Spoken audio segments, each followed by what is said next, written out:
CNC dengan NIM 40014222026. Saya dari Prodi Pendidikan IPA Fakultas Matematika dan Ilmu Pengetahuan Alam Universitas Negeri Semarang. Nah, pada kesempatan kali ini saya akan mengambil sebuah judul tema etnosains mengenai budaya yang berada di daerah saya. Salah satunya adalah sebuah gelang tolak sawan dari Dingo Bengge. Etnosains merupakan strategi penciptaan lingkungan belajar dengan mengintegrasikan budaya sebagai bagian dari proses pembelajaran IPA. Apa sih Dingo Bengge itu? Bagaimana proses pembuatannya? Dan apa saja sih manfaatnya? Penasaran? Yuk simak video ini sampai akhir.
Baik teman-teman, saat ini saya sedang berada di rumahnya Ibu Sulastri. Ibu Sulastri ini merupakan salah satu pembuat gelang tolak sawan Dingo Bengge. Ya. Untuk sejarah dari gelang tolak sawan Dingo Bengge ini sendiri tuh bagaimana gitu? Ya, kalau itu pastinya saya masih kurang tahu jelasnya gimana, cuman itu turunan dari nenek moyang. Dari nenek moyang kita itu kalau di desa kami, kalau ada orang yang meninggal, anak-anak di bawah usia itu harus dikasih Dingo Bengge itu. Tujuannya kan juga untuk tolak sawan itu. Selain ada orang yang meninggal, ibu-ibu yang baru melahirkan, anak bayinya itu dikasih gelang atau dikasih semacam kalung dibuatin seperti itu Dingo Bengge itu, ya itu tujuannya sama untuk tolak sawan itu tadi. Berarti itu sudah menjadi kebiasaan turun-temurun di desa ini, Bu? Ya, itu sudah jadi biasaannya setiap ada orang meninggal sama ibu-ibu yang melahirkan bayinya itu. Mungkin kan dari teman-teman itu umumnya belum tahu gitu, sawan sendiri itu apa sih Bu menurut di desa ini atau menurut Ibu sendiri? Ya, istilahnya apa ya, sawan itu kalau istilah luasnya apa ya, saya juga kurang tahu sih, cuman ya kalau istilah di desa kami ya sawan itu tuh kalau buat bayi itu sangat rawan. Harusnya kalau anak-anak kecil itu ya harus diberi penangkal kayak gitu, tujuannya itu tadi. Mungkin kayak semacam gangguan dari makhluk-makhluk halus. Ya semacam itulah, gangguan dari makhluk-makhluk itu, ya bisa jadi gitu. Karena mungkin bayi itu kan sensitif gitu ya Bu, masih kecil. Ya. Untuk gelang tolak sawan sendiri itu pembuatannya itu bahannya itu apa saja nih Bu yang dipakai? Ya itu dari bahan-bahan tradisional di lingkungan kami. Ya bahan-bahan itu bisa kami cari di kebun, di ladang, karena bahan-bahan itu di desa kami belum langka, masih ada. Salah satunya ini. Ya, ini adalah pohon bengklai. Ya, bengklai ini nanti kita iris-iris. Kita jemur biar kering. Ya, salah satu untuk buat gelang tadi, ya ini syaratnya. Ya, ini namanya bengklai. Terus ada lagi ini.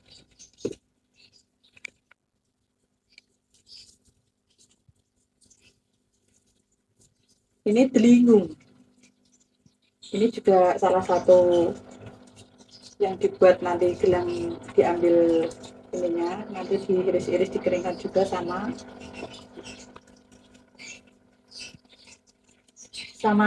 ini suket peti. Suket keti ini biasanya ada bijinya. Di sini ada bijinya yang kita ambil nanti buat gelang, kan nanti bijinya yang diiris juga lalu dikeringkan bijinya. Cuman ini ya belum terlalu besar bijinya. Yang penting nanti kita bisa buat gelang. Berarti yang kita gunakan itu bagian bawahnya ya Bu? Iya. Kalau daunnya itu nggak kepakai? Nggak kepakai. Kalau buat gelang kan otomatis buahnya ini yang harus diiris. Bawahnya ini kan ada buah-buahnya ini. Ini yang harus diiris, yang harus kita keringkan, yang harus kita buat gelang kan ini, bawah ini. Berarti kita menggunakan ada 3 bahan ya Bu untuk pembuatan gelang ini?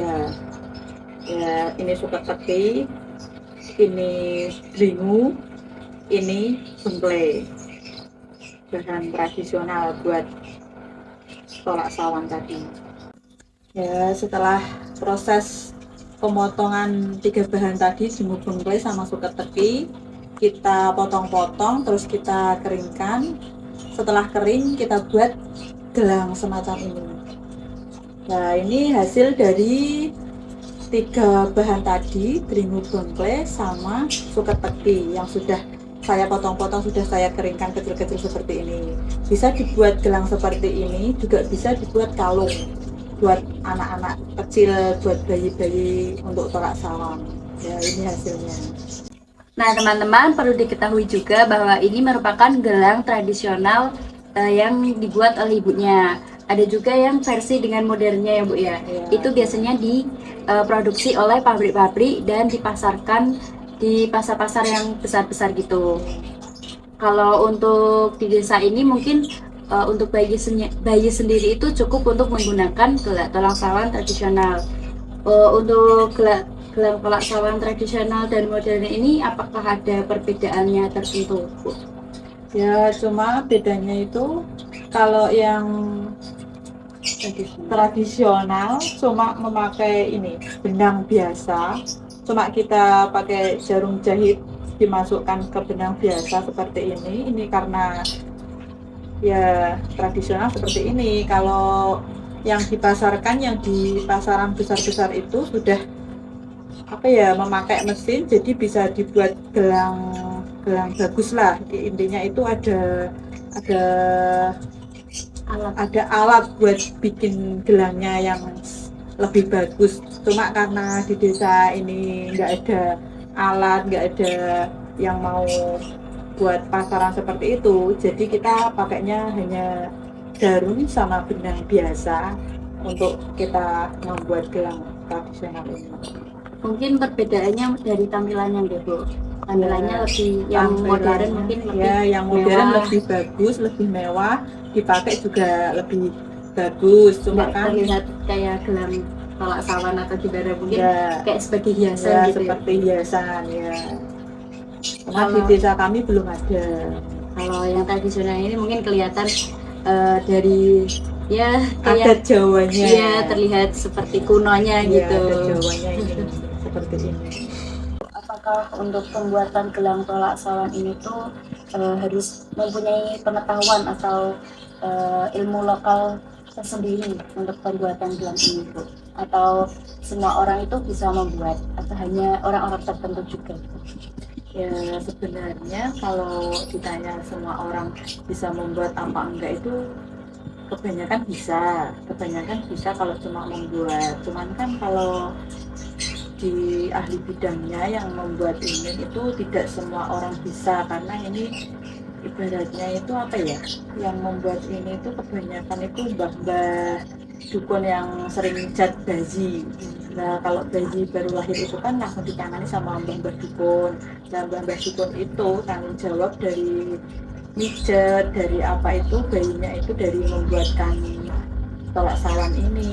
Nah, itu nggak semua orang bisa melakukan itu. Kalau membuatnya itu ya mayoritas bisa lah, semua orang membuat, cuma sekedar membuat. Cuman kalau yang istilah ada kayak ada doanya, itu kan beda. Jadi yang bisa membuat itu hanya yang membuat dan mengasih doa-doa itu mbah dukun bayi itu.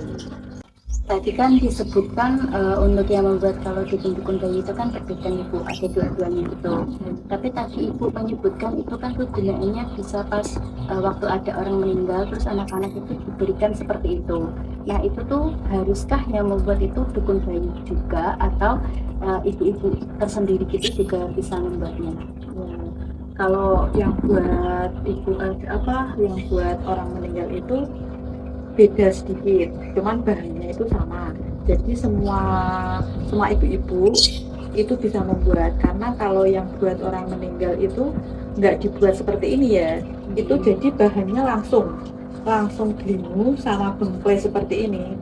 Kalau kita nggak memanfaatkan bijinya, nggak bisa ngambil bijinya, kita cuma ambil daunnya saja. Kita bisa memanfaatkan daunnya saja ya, ambil daun terus kita tumbuk. Daun-daun ini antara glimu sama bengklai ini kita ambil, kita tumbuk, lalu kita kasih ke badan. Ibarat itu dikasih yang penting ke badannya si anak kecil itu buat penangkal, yaitu tolak salam beriganya itu tadi, cuma dikasihkan ke badan atau dikasih kepala atau dikasih ke mana, yang penting ada pas waktu ada orang meninggal itu kita tumbuk ini badannya itu terkena glimu bengklai. Berarti tidak harus ke dukunnya untuk mengurangi janji-janji semacam itu. Enggak, karena itu prosesnya kan beda. Kalau bayi baru lahir dikasih dibuat seperti gelang atau kalung. Kalau ada orang yang meninggal, cuma kita tumbukkan saja bahan-bahan tadi, kita tumbuk sampai halus, lalu dikasih ke badannya. Mau di kepala apa di ubun-ubun, yang penting nempel di badan si anak gitu aja. Nah, kalau untuk yang itu tadi anak yang baru lahir itu untuk gelangnya sendiri itu ya apakah juga harus yang dibuat itu dari dukunnya atau ibunya mungkin atau neneknya juga bisa, itu gimana Bu? Ya biasanya itu yang ngasih itu yang buatin dukun bayinya. Berarti sudah menjadi kebiasaan dari masyarakat desa sini. Tapi untuk fungsinya kalau dibuat oleh dukun bayi, antara dibuat dukun bayi atau dibuat oleh orang lain atau orang biasa gitu, apakah fungsinya nanti juga sama Bu untuk penangkalnya gitu? Ya sebenarnya sama, kalau fungsi sama. Berarti untuk penangkalnya itu tidak berasal dari dukunnya atau doa-doa dari dukunnya, atau mungkin gelangnya itu bisa menangkal gitu atau gimana? Ya, sebenarnya gelangnya yang bisa menangkal, cuma doa-doanya itu sebagai pelengkap. Ya, pelengkapnya. Kok bisa Bu gelangnya ini bisa menangkal gitu, mungkin ada apanya tuh?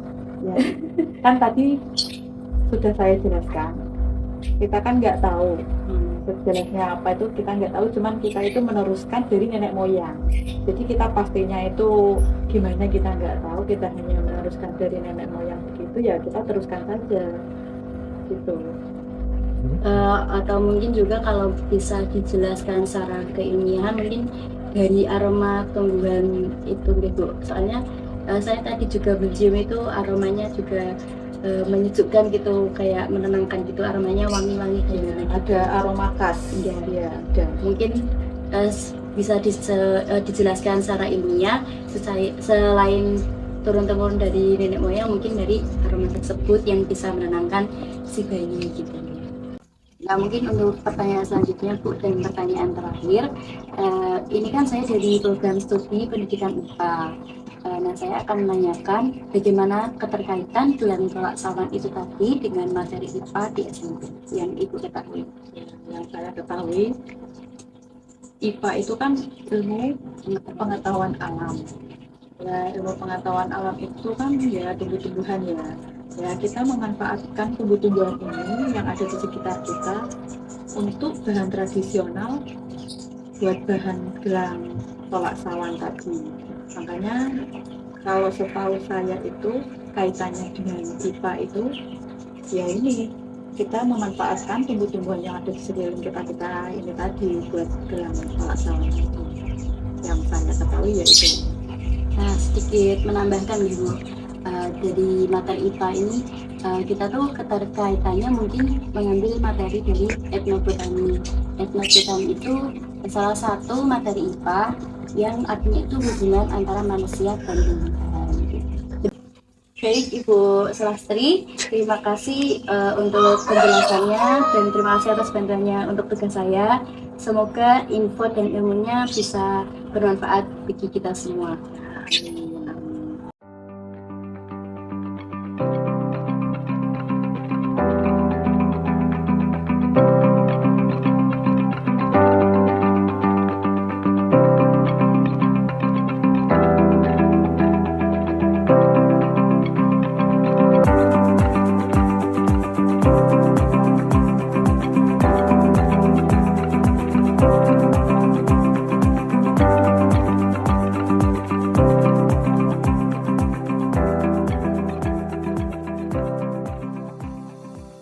Sekian video etnavlog dari saya, semoga bermanfaat. Sampai jumpa dan terima kasih.